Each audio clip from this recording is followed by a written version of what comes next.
ధర్మం సత్యం త్యాగానికి ప్రతీక మొహరమన్నారు తెలంగాణ తొలి ముఖ్యమంత్రి కేసీఆర్. ఇమాం హుసేన్ త్యాగాన్ని స్మరించుకుంటూ ముస్లింలు మొహరంను జరుపుకుంటారని చెప్పారు. పీరీల పండగ పేరుతో తెలంగాణ ప్రజలు సహోదర భావంతో కుల మతాలకు అతీతంగా పాల్గొంటారన్నారు. ఉత్సాహ విషాదం కలగలిపి దూలలాడుతూ నిప్పుల గుండం మీద నడుస్తారని చెప్పారు. మత సామరస్యాన్ని చాటుతూ పల్లె నుండి పట్నం దాకా సాగే పీరీల పండగ గంగా జమున సంస్కృతికి అద్దం పడుతుందన్నారు కేసీఆర్. మైనార్టీల సంక్షేమం కోసం బీఆర్ఎస్ పార్టీ కట్టుబడి ఉన్నదని కేసీఆర్ పునరుద్ఘాటించారు.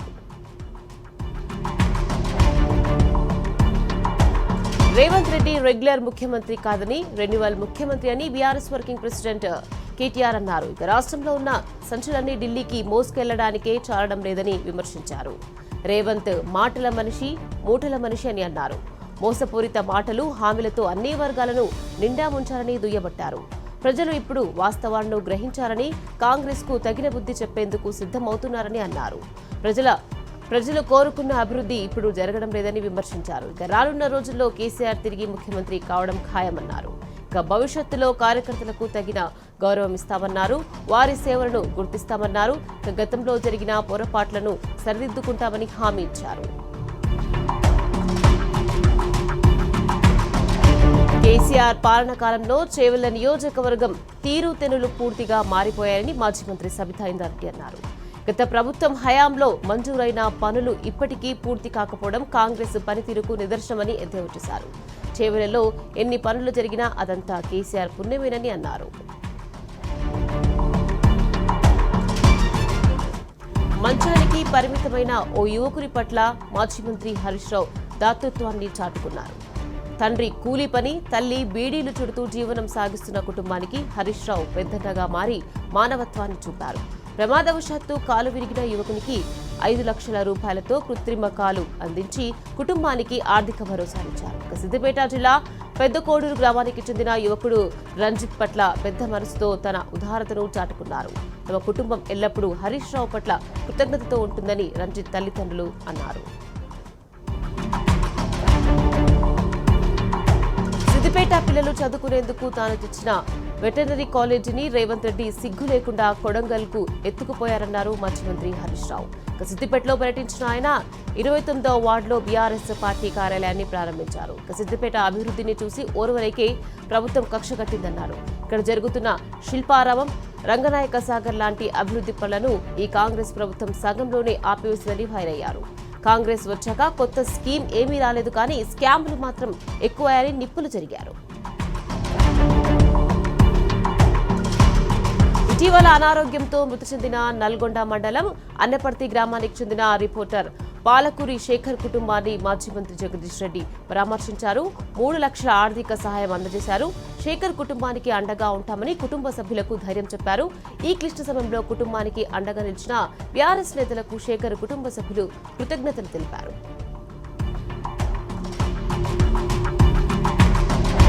కష్టపడి పనిచేసే వారికి పార్టీలో మంచి గుర్తింపు ఉంటుందని మాజీ ఎమ్మెల్యే మరి జనార్దన్ రెడ్డి అన్నారు. సర్కార్ అనుసరిస్తున్న విధానాలు నచ్చక చాలా మంది కాంగ్రెస్ ను వీడుతున్నారని అన్నారు. ఇక ఈ నేపథ్యంలో నాగర్ కర్నూలు జిల్లా పెద్దముద్దునూరు గ్రామానికి చెందిన కాంగ్రెస్ కార్యకర్తలు భారీ సంఖ్యలో బీఆర్ఎస్ లో చేరారు.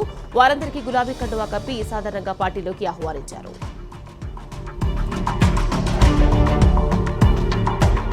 సమస్యలపై సమరం కార్యక్రమంలో భాగంగా ఖైరతాబాద్ డివిజన్లోని గాంధీతాత నగర్లో బీఆర్ఎస్ నేత మన్నే గోవర్ధన్ రెడ్డి పర్యటించి ప్రజా సమస్యలను అడిగి తెలుసుకున్నారు. సమయపాలన పాటించకుండా మంచినీటి సరఫరా, కాలనీలో నెలకొన్న కాలుష్యం తదితర సమస్యలను స్థానికులు గోవర్ధన్ రెడ్డి దృష్టికి తీసుకొచ్చారు. వెంటనే అధికారులతో మాట్లాడి ఆయా సమస్యలను పరిష్కరించారు. పాలమూరు జిల్లాకు కాంగ్రెస్ మరణ శాసనం రాస్తుందని మండిపడ్డారు మాజీ మంత్రి శ్రీనివాస్ గౌడ్. రేవంత్ పాలనలో జిల్లా ప్రాజెక్టుల మనుగడ ప్రశ్నార్థకంగా మారిందన్నారు. కృష్ణా, తుంగభద్ర నీళ్లు పాలమూరుకు వచ్చే పరిస్థితి లేదని శ్రీనివాస్ గౌడ్ ఫైర్ అయ్యారు. అటు ఇరిగేషన్ విషయంలో రేవంత్ సర్కార్కు చిత్తశుద్ధి లేదని మాజీ ఎమ్మెల్యేలు ఆల వెంకటేశ్వర రెడ్డి, చిట్టెం రామ్మోహన్ రెడ్డి ఆగ్రహం వ్యక్తం చేశారు.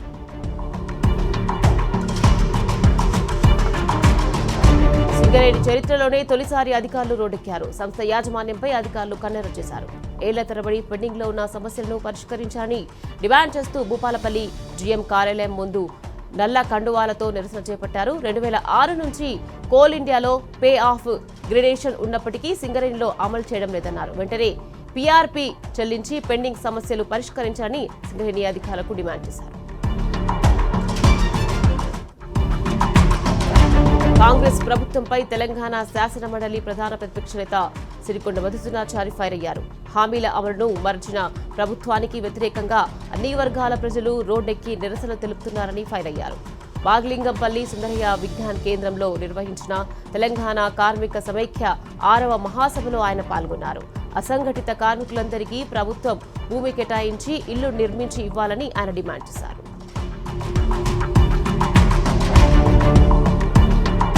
రాష్ట్ర ప్రభుత్వం ఫీజు రియంబర్స్మెంట్ బకాయిలు చెల్లించకపోతే ఆవరణ నిరాహార దీక్షకు దిగుతారని రాజ్యసభ సభ్యుడు ఆర్ కృష్ణయ్య హెచ్చరించారు. ఎస్సీ, ఎస్టీ, బీసీ, మైనార్టీ విద్యార్థుల జీవితాలతో ముఖ్యమంత్రి చెలగాటం ఆడుతున్నారని విమర్శించారు. హైదరాబాద్ బషీర్బాగ్ ప్రెస్ క్లబ్లో జాతీయ బీసీ సంక్షేమ సంఘం ఏర్పాటు చేసిన సమావేశంలో ఆయన మాట్లాడారు. రియంబర్స్మెంట్ పథకాన్ని ముఖ్యమంత్రి ఎత్తివేయాలని కుట్ర చేస్తున్నారని మండిపడ్డారు.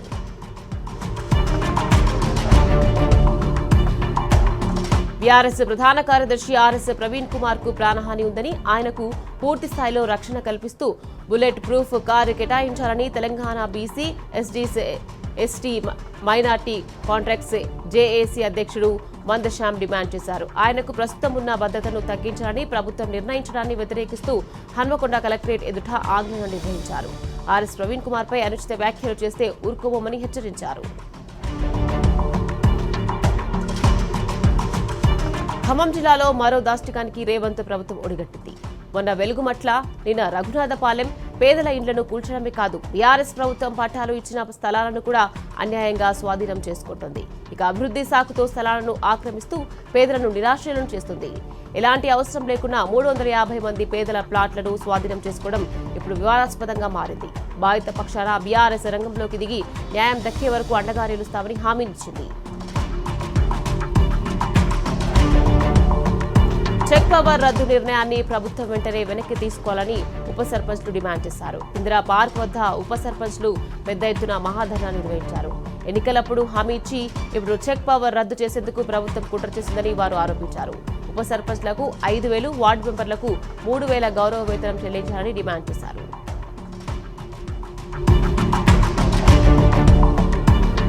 లంబాడీలకు తీరని అన్యాయం చేసిన కాంగ్రెస్ ఇప్పుడు వారితో కలిసి బస్సు యాత్ర అంటూ కొత్త పన్నాగం పన్నుతోందని మాజీ మంత్రి సత్యవతి రాథోడ్ అన్నారు.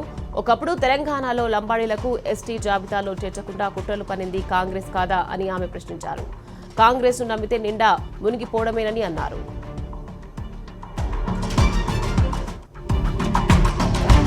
కాంగ్రెస్ సర్కార్ లంబాడీల పట్ల తీవ్ర నిర్లక్ష్యంతో వ్యవహరిస్తున్నదని లంబాడీల నేతలు ఆరోపిస్తున్నారు. తమ సామాజిక వర్గానికి చెందిన ఎమ్మెల్యేలు ఎవరికి మంత్రి పదవులు కేటాయించకపోవడంపై తీవ్ర ఆగ్రహం వ్యక్తం చేశారు. గాంధీభవన్ ముట్టడించి తమ నిరసన తెలిపారు. తమకు న్యాయం చేశాకే బస్సు యాత్ర చేపట్టాలని కాంగ్రెస్ నేతలను కోరారు. గాంధీభవన్ ముట్టడికి వచ్చిన ఆ లంబాడీల నేతలను పోలీసులు అరెస్ట్ చేశారు. మహిళలని కూడా చూడకుండా పోలీసులు ఈడ్చివేశారు.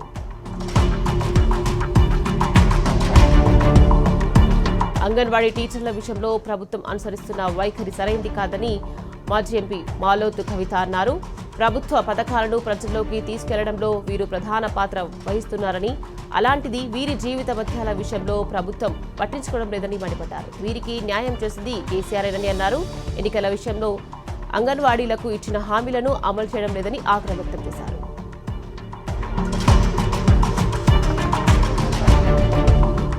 మాజీ ఎమ్మెల్యే బాల్కా సుమన్ చంచల్గూడ జైలు నుంచి విడుదలయ్యారు. ఆయనకు షరతులతో కూడిన బెయిల్ మంజూరు చేసింది హైకోర్టు. మే 30న నాంపల్లి పోలీసులకు బాల్కా సుమన్ సరెండర్ అవ్వగా 25 రోజుల పాటు ఆయన్ను జైల్లో పెట్టారు. బెయిల్ ప్రాసెస్ పూర్తి చేసుకుని సుమన్ రిలీజ్ అయ్యారు.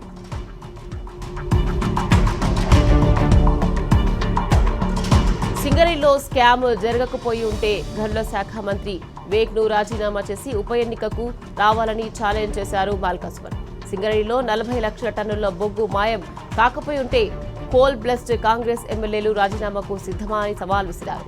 కోల్ బెల్ట్ ఏరియాలో ఉన్న ఉప ఎన్నికలు వస్తే ప్రజలు, సింగరేణి కార్మికులు ఓట్లతోనే బుద్ధి చెప్తారని బాల్కా సుమన్ ధీమా వ్యక్తం చేశారు.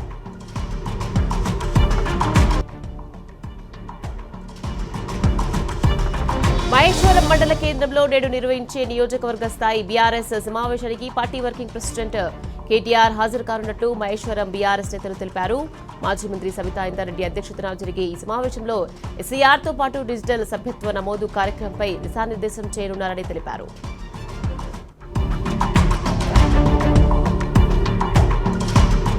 ఫిరాయింపు ఎమ్మెల్యేల అనర్హత పిటిషన్ల విచారణను హైకోర్టు వచ్చే నెల 22కు వాయిదా వేసింది. ఈ మేరకు కౌంటర్ దాఖలు చేయాలని దానం నాగేందర్, బండ్ల కృష్ణమోహన్ రెడ్డిని ఆదేశించింది.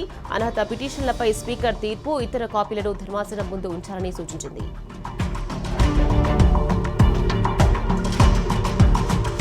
ఖమ్మం జిల్లా గత పర్యటనలో సీఎం రేవంత్ రెడ్డి ఇచ్చిన హామీలు ఏమయ్యాయని సిపిఎం రాష్ట్ర కార్యవర్గ సభ్యులు పోతినేని సుదర్శన్ ప్రశ్నించారు. రైతు భరోసా నిధులు మంజూరు చేయడానికి ఖమ్మం వస్తున్న రేవంత్ పెండింగ్లో ఉన్న రైతు భరోసా నిధుల గురించి కూడా చెప్పాలని డిమాండ్ చేశారు. సీతారామ ప్రాజెక్టు పూర్తి చేస్తానని హామీ ఇచ్చిన రేవంత్ ఇప్పటి వరకు ఎందుకు పూర్తి చేయలేదని సుదర్శన్ నిలదీశారు. మాజీ ఎంపీ గ్రీన్ ఛాలెంజ్ సృష్టికర్త సంతోష్ కుమార్ విజన్ పై అంతర్జాతీయ నేతలు ప్రశంసలు కురిపించారు. మాజీ ఎంపీ సంతోష్ కుమార్ ప్రారంభించిన ఈ పర్యావరణ ఉద్యమం ప్రపంచ దేశాలకు ఆదర్శమని ప్రశంసించారు. ఈ మేరకు లండన్ సదస్సులో గ్రీన్ ఛాలెంజ్ పేరు మార్మోగింది. లండన్ క్లైమేట్ యాక్షన్ వీక్ 2026 సదస్సులో గ్రీన్ ఛాలెంజ్ మోడల్పై ప్రత్యేక చర్చ జరిగింది. 19 కోట్ల మొక్కలు, 4 కోట్ల మంది భాగస్వామ్యంతో గ్రీన్ ఛాలెంజ్ చరిత్ర సృష్టించిన తీరుపై చర్చించారు. ప్రభుత్వాలు, సంస్థలు, ప్రజలు అందరూ కలిసికట్టుగా అడుగులేస్తేనే శాశ్వత మార్పు సాధ్యమవుతుందని సంతోష్ కుమార్ తెలిపారు. ప్రైవేటు పాఠశాలల అనుమతుల విషయంలో అవినీతికి పాల్పడుతున్న ఆర్జేడీ సోమిరెడ్డిపై చర్యలు తీసుకోవాలని విద్యార్థి సంఘాల నాయకులు డిమాండ్ చేశారు. నిబంధనలకు విరుద్ధంగా ప్రైవేటు పాఠశాలలకు అనుమతులు ఇస్తున్నారని విద్యార్థి నాయకులు మండిపడ్డారు. మహబూబ్ నగర్ జిల్లాలోని తెలంగాణ చౌరస్తాలో ఆర్జేడీ దిష్టిబొమ్మ దగ్ధం చేశారు. అనుమతులు లేని పాఠశాలలపై చర్యలు తీసుకోవాలని డిమాండ్ చేశారు.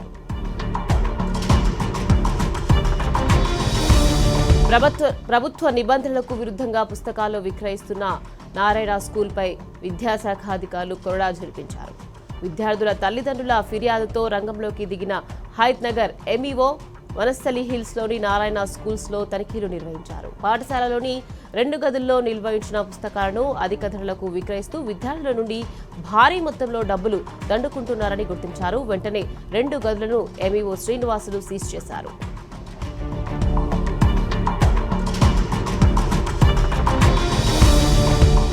ఆర్టీసీ బస్సుల సీటు కోసం మహిళల మధ్య మాటల యుద్ధం జరిగింది. నువ్వెంత అంటే నువ్వెంత అనుకునే స్థాయికి చేరింది. పరిస్థితి అదుపు తప్పడంతో కొంతమంది జోక్యం చేసుకుని శాంతింపచేయడానికి నానా తంటాడు పడాల్సి వచ్చింది. ఇంతకీ ఈ ఘటన ఎక్కడ జరిగిందంటే మధిరా నుంచి ఖమ్మం వెళ్తున్న బస్సులో ఈ ఘటన చోటు చేసుకుంది.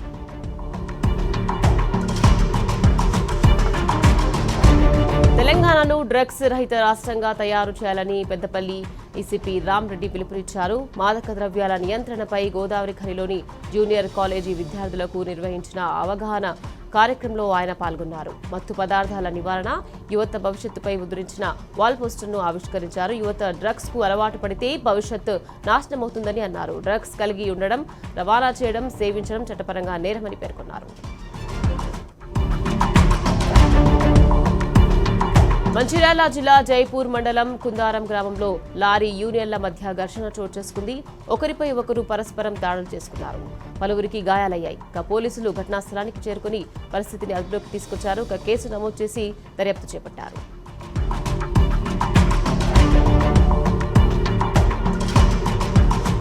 ఆపరేషన్ కవచ్ లో భాగంగా జంతువులను అక్రమంగా వేటాడుతున్న 8 మంది ముఠా సభ్యులను కామారెడ్డి పోలీసులు అరెస్ట్ చేశారు. వారి వద్ద నుంచి 5 నాటు తుపాకులతో పాటు భారీగా వేట సామాగ్రిని స్వాధీనం చేసుకున్నారు. గాంధారి పోలీస్ స్టేషన్ పరిధిలోని మొండి సడక్ చౌరస్తా వద్ద వాహనాలు పెద్ద ఎత్తున తనిఖీలు నిర్వహించారు.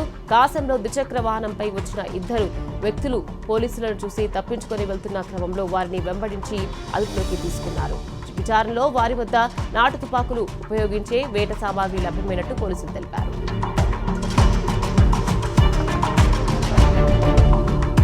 నల్గొండ జిల్లాలో కలకలం రేపిన నలుగురి డెత్ మిస్టరీ వీడింది. తెలంగాణ కాలనీలో ఒకే కుటుంబానికి చెందిన 4 అనుమానాస్పద మృతి కేసును ఛేదించారు పోలీసులు.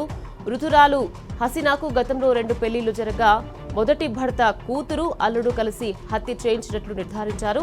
ఆస్తి తగాదాల కారణంగానే కూతురు అల్లుడు కలిసి హైదరాబాద్లోని పాత బస్తీలో 4 రౌడీ షీటర్లతో సుపారీ ఇచ్చి హత్య చేయించినట్లు తేలింది.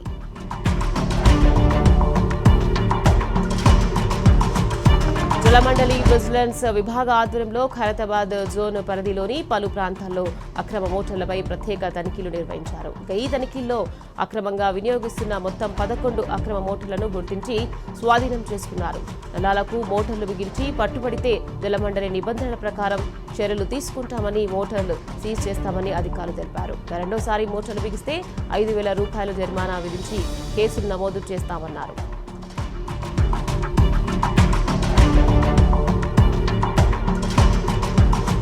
అధిక వడ్డీ ఆశ చూపి దాదాపు 100 మంది దగ్గర 15 కోట్ల రూపాయలు వసూలు చేసి ఉడాయించిన వ్యాపారి వైరంపై బాధితులు లబోదిబోం అంటున్నారు. మీర్పేట పోలీస్ స్టేషన్ పరిధిలో ఆల్మస్గూడలో అధిక వడ్డీ పేరుతో ఆశ చూపి శ్రీనివాస్ గుప్తా 15 కోట్లు వసూలు చేశాడు. ఓ ఫైన్ మార్ఫింగ్ ఎవరికీ కనిపించకుండా పరారయ్యాడు. దీంతో బాధితులు పోలీసులను ఆశ్రయించారు. తమకు న్యాయం చేయమని కన్నీరు మున్నీరు అవుతున్నారు.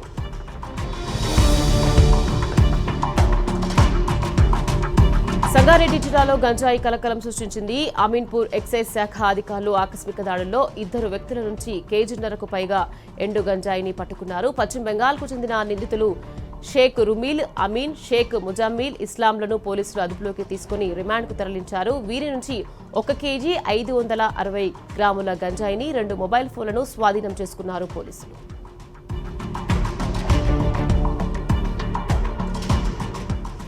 వరంగల్ జిల్లాలో ఫుడ్ సేఫ్టీ అధికారుల పర్యవేక్షణ పూర్తిగా కొరవడిందని ప్రజలు ఆరోపిస్తున్నారు. వరంగల్ హన్మకొండ నగరంలో నిర్వహిస్తున్న హోటళ్లలో పరిశుభ్రత పాటించడం లేదని తెలిపారు. ఇందుకు ఉదాహరణ వరంగల్ కాశీబుగ్గలో నిర్వహిస్తున్న ఓ టిఫిన్ సెంటర్లో వడతింటున్న యువకుడి ప్లేట్లో బల్లి అవశేషాలు ప్రత్యక్షమయ్యాయి. దీంతో షాక్కు గురైన యువకుడు టిఫిన్ సెంటర్ నిర్వాహకులను ప్రశ్నించడంతో పాటు ఫుడ్ సేఫ్టీ అధికారులకు సమాచారం అందించారు.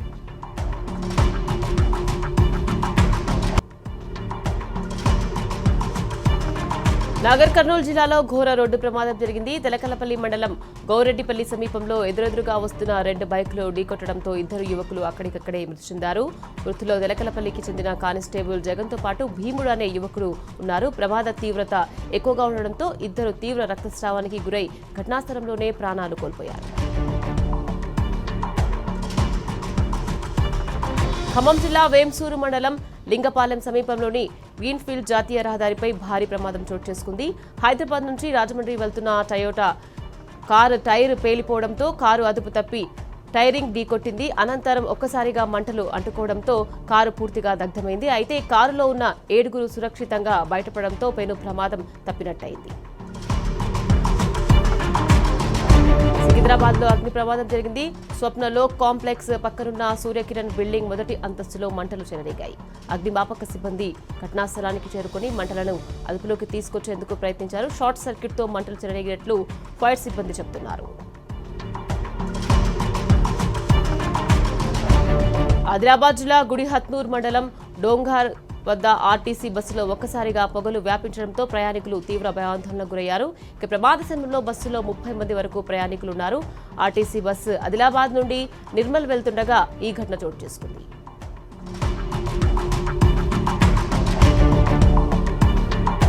మొహరం ఉత్సవంలో అపరిస్థితి చోటు చేసుకుంది. తాన్సీ మండల కేంద్రంలో మొహరం ఉత్సవాల సందర్భంగా కొత్తగా నిర్మించిన సవారీ బంగ్లా ప్రారంభోత్సవంలో కాల్చిన టపాసుల నిప్పురవ్వలు ప్రమాదవశాత్తు సవారీపై పడ్డాయి.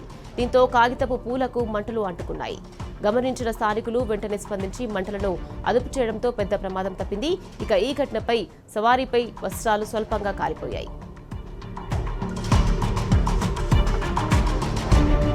పాస్పోర్ట్ ఫీజులను కేంద్రం పెంచింది. 36 పేజీల పాస్పోర్ట్ రుసుమును 1,500 నుంచి 2,500 పెంచింది. దీనికి సంబంధించిన తాత్కాల్ ఫీజును 3,500 నుంచి 5,000కు పెంచింది.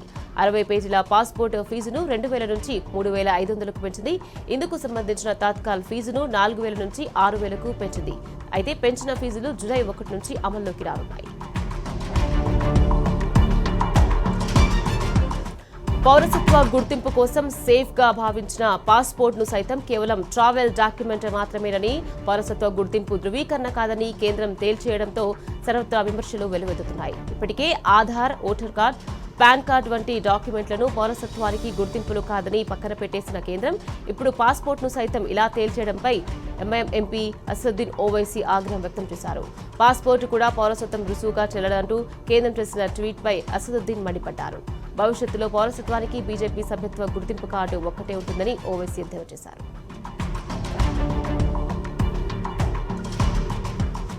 తమిళనాడు సీఎం విజయ్ బస్సులో ప్రయాణించారు. ప్రభుత్వం కొత్తగా కొనుగోలు చేసిన 300 డీజిల్ సీఎన్జీ బస్సులను జెండా ఊపి ప్రారంభించారు విజయ్. రాష్ట్ర రవాణా సంస్థల ఆధునీకరణ, ప్రజా రవాణా బలోపేతంలో భాగంగా ఈ వాహనాలను కొనుగోలు చేశారు. సుదూర ప్రాంతాలకు వెళ్లే సర్వీసులు మినహా మిగిలిన 7 ప్రభుత్వ రవాణా విభాగాలను వీటిని కేటాయించారు. అనంతరం అదే బస్సులో ప్రయాణిస్తూ ముఖ్యమంత్రి విజయ్ సెల్ఫీ వీడియోలు తీసుకున్నారు.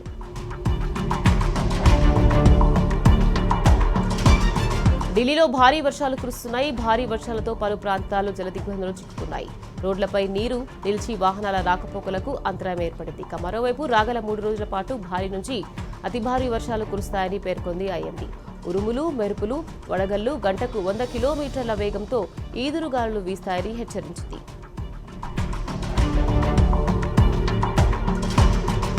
ఢిల్లీలో ఘోర రోడ్డు ప్రమాదం జరిగింది. నందనగరి సమీపంలో ఓ ప్రైవేటు బస్సు అదుపు తప్పి సిగ్నల్ వద్దే ఆగి ఉన్న పలు వాహనాలను ఢీకొట్టింది.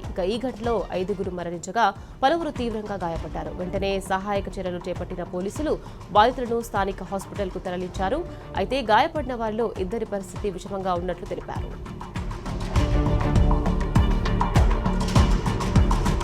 ఆహారాన్ని వెతుక్కుంటూ ఓ చిరుత దారి తప్పి జనాలయంలోకి ప్రవేశించి తమిళనాడులోని నీలగిరి పర్యాటక ప్రాంతంలో కుక్కను వెంటాడుతూ ఓ ఇంట్లోకి ప్రవేశించింది. నేరుగా ఆ ఇంట్లోని పడగ్గదిలోకి వెళ్లి మంచం కింద నక్కింది. ఇది గమనించిన ఇంటి యజమాని వెంటనే తలుపు మూసి లాక్ చేశాడు. అటవీ శాఖ అధికారులకు సమాచారం ఇచ్చారు. గదిలో గాండ్రిస్తూ చిరుత తిరుగుతున్న దృశ్యాలు సోషల్ మీడియాలో వైరల్గా మారాయి.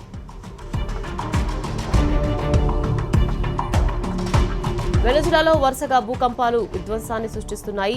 భూకంపాల ధాటికి రాజధాని కారాకస్తో పాటు పలు ప్రాంతాల్లో వందలాది భవనాలు నేలమట్టమయ్యాయి. ఈ ఘోర విపత్తులో ఇప్పటి వరకు 164 మంది మృతి చెందగా 971 మంది గాయపడినట్టు దేశ తాత్కాలిక అధ్యక్షురాలు డెల్స్లీ తెలిపారు. భూకంపాల ధాటికి తీర ప్రాంత రాష్ట్రమైన లగ్వెరా తీవ్రంగా నష్టపోవడంతో ఆ ప్రాంతాన్ని విపత్తు వలయంగా ప్రకటించారు. సహాయక చర్యలు కొనసాగుతున్నాయి. ఇరాన్ యుద్ధం విషయంలో అమెరికా అధ్యక్షుడు ట్రంప్కు సొంత పార్టీ నేతలే షాకిస్తున్నారు. బహిరంగంగానే యుద్ధం తీరు, వార్వేయం, వ్యూహాత్మకత లక్ష్యాలపై అసంతృప్తి వెళ్లగక్కుతున్నారు. కోర్జోట్ సమావేశంలో ట్రంప్పై మాటల దాటికి దిగారు రిపబ్లికన్ ఎంపీలు. ఈ భేటీలో Trump, Republican senator bill Cassidy మధ్య తీవ్ర వాగ్వాదం జరిగింది. యుద్ధంలో అమెరికా లక్ష్యాలు నెరవేరకుండానే ఇరాన్కు నిధులు కేటాయిస్తున్నారని ఆరోపించారు. మరోవైపు అమెరికాలో కూడా యుద్ధంపై అసంతృప్తి పెరిగిందంటున్నారు తాజా సర్వేలు. ట్రంప్ ప్రజాదరణ రేటింగ్ కూడా కనిష్ట స్థాయికి పడిపోయినట్టు వెల్లడించారు. లెబనాన్ యుద్ధంపై కీలక వ్యాఖ్యలు చేశారు ఇజ్రాయెల్ రక్షణ మంత్రి కాట్జ్. అమెరికా కోరిన లెబనాన్ నుంచి బలగాలను ఉపసంహరించుకునే ప్రసక్తే లేదని స్పష్టం చేశారు. గతంలో పౌరులున్న భద్రతా వలయాలపై, సైనికులపై దాడులకు కేంద్రంగా మారాయని ఆరోపించారు. సరిహద్దు ప్రాంతాల నుంచి ఖాళీ చేయబడిన 2 లక్షల మంది లెబనాన్ పౌరులు తమ ఇళ్లకు తిరిగి రావడానికి అనుమతించబోమని ఖరాఖండిగా చెప్పారు. పశ్చిమాసియా దేశాలపై అమెరికా, ఇజ్రాయెల్ పెత్తనాన్ని తప్పుపట్టారు ఇరాన్ పార్లమెంట్ స్పీకర్. అజర్బైజాన్లో జరిగిన పార్లమెంటరీ యూనియన్ సమావేశంలో అమెరికాకు చురుకలంటించారు. విదేశీ జోక్యాన్ని పూర్తిగా తిరస్కరిస్తూ స్థిరమైన భద్రత కోసం గల్ఫ్ దేశాలు పరస్పరం సహకరించుకోవాలని పిలుపునిచ్చారు. మధ్య ప్రాచ్యంలో విదేశీ సైనిక స్థావరాలు ఉన్నంతకాలం శాశ్వత శాంతి ఉండదని ఆరోపించారు బాకర్. ఇక పాలస్తీనులకు ఆత్మ నిర్ణయాధికారం లేకుండా గాజాలో శాశ్వత భద్రతా చట్టాన్ని ఏర్పాటు చేయడం అసాధ్యమని తేల్చి చెప్పారు. దేశీయ స్టాక్ మార్కెట్లు వరుసగా 2వ రోజు లాభాల్లో కొనసాగుతున్నాయి. సెన్సెక్స్ 109 పాయింట్ల లాభంతో 77,100 వద్ద ముగిసింది. నిఫ్టీ 34 పాయింట్ల లాభంతో 24,056 వద్ద స్థిరపడింది. డాలర్తో రూపాయి మారకం విలువ 94.40గా ఉంది. సెన్సెక్స్ 30 సూచీలో IndiGo, Mahindra and Maruti Suzuki, FBI, ICICI బ్యాంకులు షేర్లు లాభాల్లో ముగిశాయి. Power grid corporation, BEL, tech Mahindra, Infosys, Bharti Airtel షేర్లు నష్టాలు చవిచూశాయి.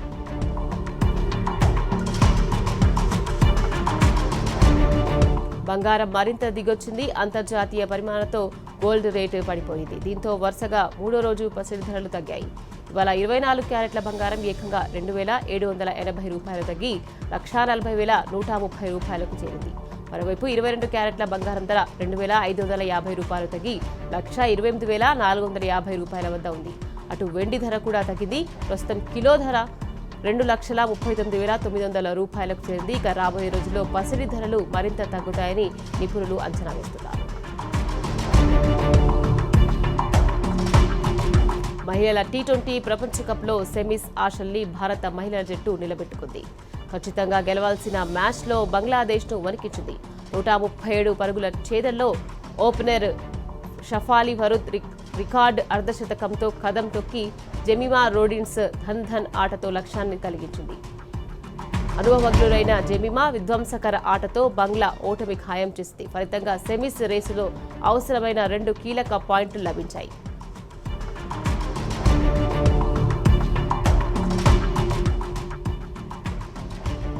ఇది వాల్టి మార్నింగ్ ఎక్స్ప్రెస్ కి పోషింగ్ న్యూస్.